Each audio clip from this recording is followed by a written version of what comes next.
Vedenie Smeru v Prešove má blízko do basy. Peši je to zhruba 2 minúty do najbližšej väznice a predseda krajskej organizácie Smeru Stanislav Kubánek je podľa medializovaných informácií namočený do veľkej kauzy, ktorá sa týka podvodov na DPH.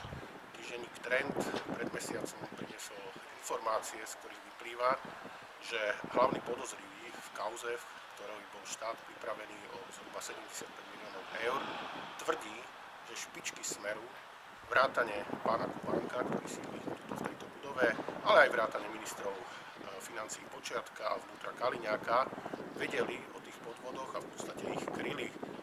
A tie informácie nevieme, či sú pravdivé alebo nepravdivé. V každom prípade mali byť vyšetrené a polícia sa mala nimi zaoberať, mala uveriť, či sa zakladajú na pravde.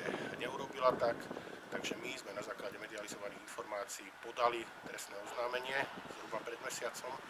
Uvidíme, ako to dopadne, ale v každom prípade Prešovská krajská organizácia Smeru je miesto, ktoré musí byť deratizované. Takže to teraz urobíme.